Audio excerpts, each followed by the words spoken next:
You are listening to Lone Star Community Radio on 104.5 KCZW LP Conroe and 106.1 KZCC LP Conroe, and worldwide at irlonestar.com. We're back. It is Friday, Christmas Eve. It's 10:31 a.m. And what's the temperature out there? Hold on, let's do a quick weather report. It is 73 degrees. Got another 4 degrees before we hit our high, and but it's gonna crank down to the 40s tonight, Dick. I'm feeling good about that. That way, Mrs. Skippy won't keep on cracking on the air conditioner like she does every night. My wife tends to cover up with the blankets and then crank the AC. Well, in reverse order, she cranks the AC down to 40 and then loads up with blankets, which means I get to freeze to death.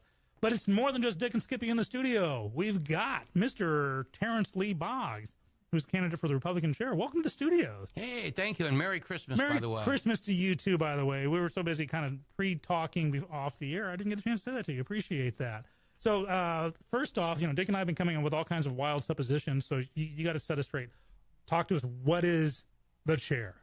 What's the position? The county chair is basically the person who is the head of the party. It's like, well, when you talk about the president, you say he's the head of the Democratic Party, the face that people see. That's kind of what the county chair is. There's a person who's there that, in one sense, is the face for the party, is the face of the party, is the person that if the national media wants to talk about the state of the Montgomery County Republican Party, they're going to go to the chair. Okay. That's cool. And so this is a county-wide position then? Yes, so this would be for all of Montgomery County? Absolutely. Now, because I keep on hearing about precinct chairs, and I know obviously, do we know roughly how many precincts there are in Montgomery County? I believe we're up to, they just added 8 new, and so we're right around 98. Whoa. And it keeps changing. Now, that, it wasn't that long ago, 40 years ago, there were only 11. But we are the fastest growing. Conroe itself is the fastest growing county in the U.S. As the population increases, they add more chairs, and that's what's happening right now. Wow. So how did you get in this gig? Did you just wake up one Tuesday morning and say, I want to be the Republican chair, county chair? How does that work? I actually had other chairs come to me and ask for me to run. Really? And then somebody who's currently running an election, I got a phone call saying, I want you to consider running. I'll be honest, it's not something normally you'd wake up and say, oh, I want to be. Honestly, when I looked at it, I said, okay, there are people saying you should run. I've got a call from somebody who's currently running themselves. And I looked at it and said, yeah, that's something I'd like to do, mostly because I want to serve the party. I want to do whatever I can to help the party. And when I looked at that opportunity, I said, yes, I can bring some things to the table that would help the party. Awesome. So what are the actual... you kind of touched on them briefly. The duties of the precinct chair. Let's flash forward. Let's say you've gotten the nomination. You win the general.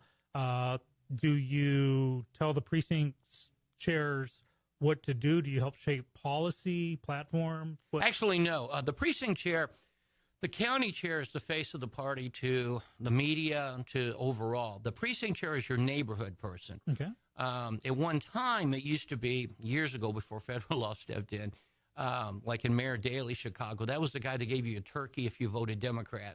Right, I remember he that. was the contact for the party that was on your neighborhood, and if you need something plowed, you got to plow there, usually way before other people got it, because you were in contact with that chair. Obviously, that's changed over the years. Federal law stepped in. They have some rules against that. But the chair is still the person who is your facial contact. Hopefully he's sending out newsletters and letting you know how things are going on in your neighborhood politically, what forums you might want to go to, who's speaking in your area that you can go listen to, especially if they're running for office. They're the person who's hopefully phone calling you and saying, hey, elections are going to be moved to a new location. Here's where it is. And more importantly, when the party meets, which happens every quarter in Montgomery County, those chairs come together and say, here's what my area wants to see. And they represent you at a higher level so that we can develop. Now, the platform itself is developed in what's called a precinct convention, which happens the night of the election.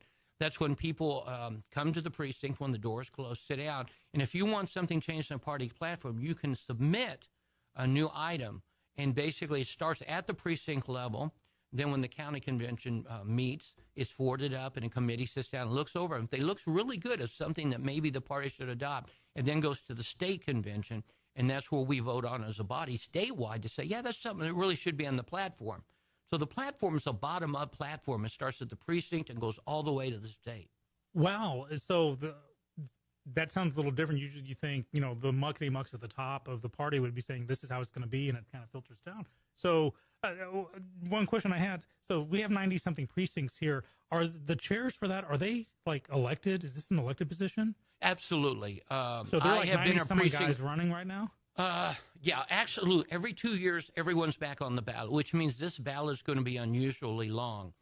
My position will actually be the last name on the ballot because, oddly enough, the county chair is the last people voted on. So you have to scroll down to the bottom if you like who I am and vote for me, but I'm going to be the last name. It's after all the judges, the commissioners, everything else.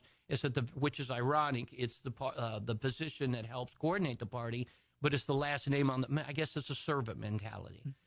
That's funny. Well, yeah, you should change your tagline to last on the ballot, first in your heart, something like that. Oh, I like that. Yeah, Thank you. I'll take that one. You take that and run with it all you want. That's great. So talk to me about day job, because is county chair, is that a full-time gig or? No. An awful lot of the positions within the party are actually free. What I mean by that, even those who work in Austin as senators and reps and things like that get paid extremely low. You cannot run your life based on the pay that you're given being in Austin. It's the same way with the county chair. It's a non-paid position. I'm a school teacher, math science, 5th grade. Awesome. Which is one of the reasons why I'm running, is that I know how to communicate to the generation coming up, and I've been doing it for quite a few years, about 15 years now. Wow. So with talking to younger generations, what's the importance of technology? Because earlier you said newsletter.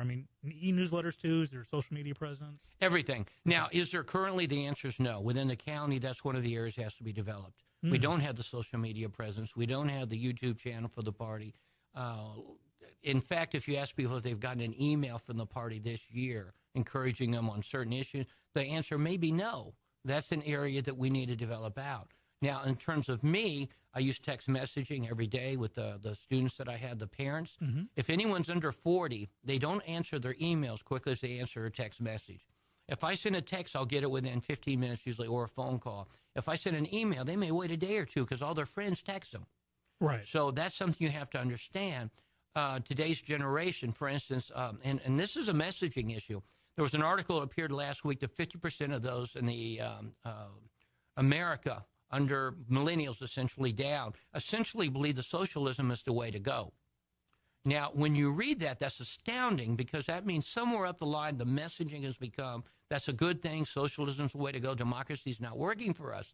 Now, that's a messaging issue. Mm-hmm. But we're talking about millennials down, which is a generation are their YouTube videos that explain our position. Why are we important to vote for? Why should they turn up to vote against certain people who claim to be democratic socialists? All the way down the line, that has to be done through YouTube. It has to be done through Facebook. It has to be through emailing bullet points saying this is why this election's important. And those type of technologies and abilities need to be immediately, because with the problem, how do I put it? Many people in the Democratic Party are not thrilled about the head of the Republican Party currently, and obviously would like to see him removed, starting with school board positions all the way up, to have total control and to take back the party for them. We really don't, at least from my perspective, the Republican Party really doesn't want that to happen, and it's only going to happen if we reclaim our youth. That's a great point to have. We had a candidate in the other day. Dick, remind me, Stephen David, right? Yes. And he was running for the Democratic seat for Brady Kevin Brady's against Brady. Spot. And I kind of commented that it seems the Democratic Party historically has been kind of ahead of the curve on reaching the youth. Is the GOP catching up with that? Actually, it has nationally. There's a lot of technologies like Nation Builder and other things which have been put out specifically starting with Clinton on. The Republicans sat down, had a good talk with each other and said, we've got to change. So they started building their database. Anyone who knows anything about databases, you can get what's called points of contact. and essentially looked at things like what do people buy, where do they shop, what are magazines they order, and basically put together a massive list of who will probably back us if we just reach out to them. That's been done on the national basis. A few years ago, the Republican Party in the state of Texas adopted a lot of those technologies that have been developed and essentially started saying, yeah, we need a change. So the Republican Party in Texas has basically been pushing Nation Builder, Advantage, a lot of different technologies to get the message out. Now, the problem is that's on a county-by-county basis as to whether that's adopted. Okay. And in Montgomery County, like I said, the current administration has been there half a century and has really not adopted those technologies as quickly as the state and the national. I understand that because, like I said, it changes so quickly that if you don't have younger people involved who come to you and say, hey, this is a new app that I'm using, this would really help our party, you may not even know it's there. And one of the things that I'd like to see happen is interns be hired, preferably people that are in college or just coming out of college, who want to help the party and gain experience themselves on how to be a part of the party, who can help us implement those technologies at a local level. Cool. For those of you like tuning in later, we are talking with Terrence Lee Boggs. He is the candidate for the Republican County Chair, and we're going to go to a quick break real quick. You going to hang around with us for a little bit more? I have nowhere else to go but be with you right now. Awesome. He's going to slum it with us a few more minutes. You're talking to Dick and Skippy and Terrence Lee Boggs on Mornings with Lone Star. We'll be right back.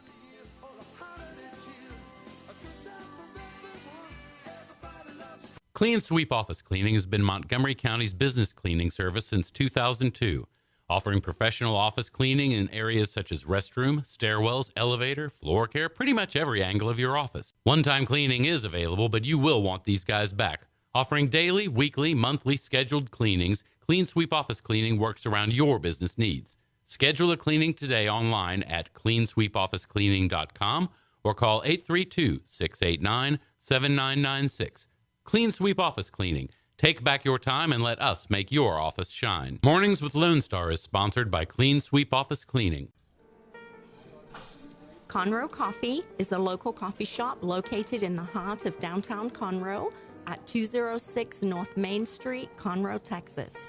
Between the Crichton Theater and the Owen Theater, Conroe Coffee serves breakfast, lunch, and dinner, along with tasty treats and Italy's favorite coffee. Have your favorite coffee or just have a midday snack be personally delivered to you at any location in downtown Conroe. All you have to do is call 936-CONROE-C or 936-266-7632. We'd like to thank our sponsor at Conroe Coffee for supporting Mornings with Lone Star and Lone Star Community Radio. Don't forget to check them out online at conroecoffee.com.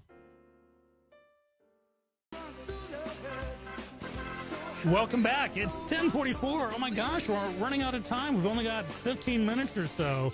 So let's get some more information going from Terrence Lee Boggs. Terrence is the candidate for the Republican County Chair. We've been talking all kinds of fun stuff about the duties of the Republican Chair, what the heck a precinct chair is. I was just laughing that, so they're like 90-something small. How many people vote for a precinct chair? Is that like whoever's got the biggest household? That's a good question. And if you're, no, I'm not going to make that joke. Somebody get mad at me. The point is. Oh, you know what show you're on, right? We don't care about that. Yeah, I know what the people listening do. They're going, he just said what? No, I'm not going to do that. These people listen. This is so funny. Okay, no, I'm sorry. Go on. Well, I hope. At least the YouTube video will. Yeah, there we go. The point is, if this is true, and it was the research was done recently. If there's an active precinct chair, you bump the turnout at a precinct by 10%. So the issue is, if somebody is sending emails out to their people in their neighborhood, if they're saying that, hi, these are people I, for instance, endorse. I'll give you a name of a couple people in Montgomery County who do this in endorsement letters. You will have a 10% or higher people coming to the polls, people active. You just have to basically become a focal point in your area to say, I'm the person who will help you understand some of the issues. There's a woman I know that literally holds wine and cheese parties, things like that, brings people over, sets them down, brings in candidates, and that's on our local precinct level and does a wonderful job of getting people involved in the process. Her voting record, when she first started, only 20% of her precinct voted. She's currently up to 80%. She's had a 60% growth in turnout just because she was an active precinct chair. Wow. So that actually makes a huge difference. A fantastic difference. Now, if you have a precinct chair that is not active, just has the name and only, that reduces it down to, like I said, 5% in some cases, a very abysmal turnout. So the precinct chair on that level, which is the beginning level of everything, is extremely important to what's happening. And my job as the chair would be to encourage them, A, to be active in the precincts, give them the technologies and what they need to make that activity work, and support them immensely because they're the basis of a party. And anyone interested in being a precinct chair, I'd say, hey, how can I help you? I want to get you what you need to be successful as a chair. Terrence, it's interesting you say that because earlier you said, like one of the duties of precinct chair or county chair is to support the candidate. And we kind of touched about this off the air. This current administration seems to have like inspired a schism, not exactly a civil war, nothing along those levels. But, the president didn't always have the support of his own party. Is that a thing? Is that going away? Where are we on that? The current bill that was just signed this week shows that the party's starting to coalesce around the president we have. I admit he used a different kind of president. He used social media in a vastly different way than what we're used to. That's understating it. He was a businessman and a TV star. Not everyone can do what he does, but he's a unique personality. And the issue was, and that's true of my candidacy, your choice is you can have somebody who's done it forever and really has, how do I put it, is within the mainstream, what's normally, or you can bring in somebody that's a new voice, different, tries different things, introduces things that he suspects will help a lot. And that's always been the choice with the current president. And he's starting to show that the party's cohesing around him. Our base is growing. We just passed a fantastic tax cut for almost 80% of America. And the ones that aren't getting are those that already have money anyway. So as some people said, well, I don't need the money anyway. Well, that's fine. You can donate to the party. You can write a check to the U.S. Treasury. Anytime you want. But essentially, I think that's true of the county chair. That basically you could go with what we've always done, or you can say, hey, it's time to move on. Let's try somebody that's not what's been there for a while. Awesome. Great answer. Thank you. I was wondering about that. So county chair, kind of like some substantial responsibilities there. We have been talking with Terrence Lee Boggs, who's the candidate. Terrence, do you have like a website or Facebook page you can direct people to? I have both. I have a Facebook page, obviously under my name, and a website which will be up within 2 days is boggsforchair.com. Boggsforchair.com. We'll make sure to post that down. So when that website's up, go check them out. And don't be afraid to ask the questions. I'm one of those guys that when I go to vote, I like to early vote at the last possible second, but I hit the candidates. And, I'll ask the question. I don't care if you're running for school board number 42. I want to know that. So ask the questions. Terrence has some answers here. Terrence did agree to take part in a little game we wanted to kind of like close out the show with. Dick, are you ready for it? Yes, I am. Okay, so what I did is I came across some funky things that may or may not be allowed on an airplane, according to current TSA rules. Now, this is not to make anyone look stupid. We're going to make Dick look stupid. Shh, Terrence, it's okay. But I'm going to throw some stuff out, and I just want you guys to tell me if you think you can take this on an airplane or not. Okay? Okay. All right, so here we go. So according to new TSA rules, I'm just going to go at random, and I may make a couple of these up. Fishing rods. Are they allowed on carry-on luggage? Only when flying over Lake Erie. Yes. You know what? Technically, you're both correct. Yes, you can take fishing rods. They are allowed as either carry-on or checked luggage, but you got to check with your airline carrier just to make sure. I like that one. Okay, a fully baked pie. Can you take a fully baked pie on as carry-on? Dick says yes. Terrence is thinking about it. Yes. Okay, you guys aren't like, it's not reflecting my glasses, are you? Because you're both right. You can bring pie or cake through security, although it might require a little additional screening, and we all know that means the TSA agent's going to take a bite out of it. Yes, yeah, they have to taste it, make sure it's not poisonous. There you go. Okay, here we go. Brass knuckles. No. No. You are correct. This is a stupid game. It's stupid. Okay. Challenge me here. Challenge you? You only have a couple more minutes. A lighter. Cigarette lighter. No. Dick says no. No. You're both wrong. Really? Believe it or not, that is a change in the rule. One lighter is approved for carry-on luggage, but 2 lighters or more with fluid must be checked in Department of Transportation approved cases. People traveling with lighters without fluid may bring as many as they want in checked luggage. Ha! Gotcha! Finally with one. What's next? Parachutes. That would be pretty funny. Can you bring a parachute on as a checked? Yes. As a carry-on. Yes. As a carry-on. You're saying as a carry-on. Depending on which airline, it might be a necessity. Yeah, right. Yes. You're right. You can bring a parachute in your carry-on or checked luggage. You just make sure the rig is separated from other parts of your luggage and arrive half an hour early in case the TSA wants to ask you some questions, like why the hell you're bringing a parachute on board. The real question is, can you store it underneath your seat? That's what I want. No, you just don't take it off. Yeah, there you go. That sucker is on the whole time. It's the conversation starter. Okay, and finally, human remains. You know, if we crash. That's what you tell people. Yeah. It's like, yeah. I'm not saying we're going to crash. So human remains. So like a urn with people's like your ashes in it? The phrase is human remains.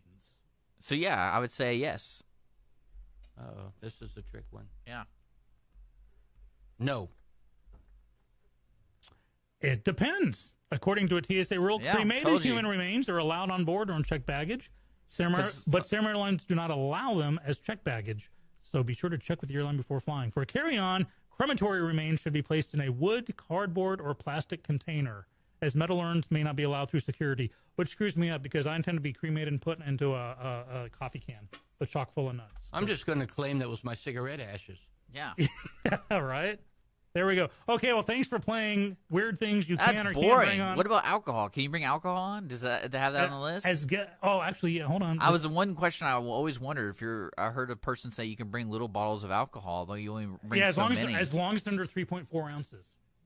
But you because can't. It's the 3.4 ounce rule. Okay. Okay, so these are things you can bring on. Antlers, kayaks and bikes, ice skates and rollerblades. Wrenches, not wenches. Well, you can bring a wench on if you want to. Wrenches, pliers, and screwdrivers, as long as they are less than 7 inches long. Knitting needles. You can bring knitting needles. You just can't bring circular thread cutters or any cutter with the blade. So, hey, if terrorists want to take over your plane, you can't, pull a knife on them, but by golly, you can stab them with your knitting needles. Yeah. There you go. But yeah, there was something about alcohol. As long as it doesn't break the 3.4 ounce rule. Is that per bottle or total accumulated alcohol? I don't know. I think you got to call the It's per airline. bottle. It's the 3-in-1 rule, right? I know we know what the second suitcase is for. That's right. We've been talking to Terrence Lee Boggs. Hey, thanks for being in with us today. Thanks for telling us all about your campaign.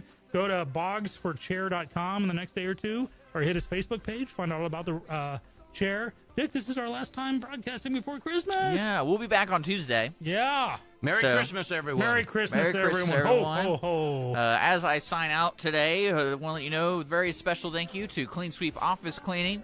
Take back your time and let us make your office shine. Clean Sweep Cleaning, OfficeClean.com. Conroe Coffee, they make the coffee that Conroe loves to drink. Man, I'm just stepping all over my tongue. Say goodnight, guys. We'll be back. We podcasted everything today, so if you're just now joining us, The Mornings of Lone Star, check us out on podcasts on iTunes, Google Play, and, of course, YouTube will be up later in the evening.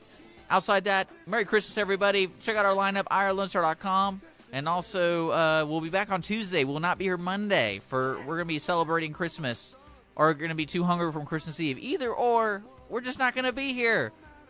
Merry Christmas, everybody. We'll see you later.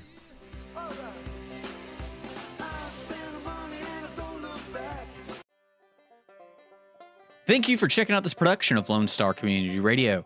Lone Star Community Radio is Montgomery County's community radio station. Don't forget to check out this show and many others across the Lone Star Community Radio Network, either live on Conroe's FM 104.5, 106.1, the Lone Star Internet Radio app, or irlonestar.com's live audio stream, and on replay on podcast, Channel 12's Our City TV in Conroe, or Channel 21 KVQT in Houston, and of course their YouTube channel. This production is copyrighted and all rights are reserved by Lone Star Community Radio. Have a question regarding this program or other Lone Star Community Radio shows? Want to sponsor or start your own show?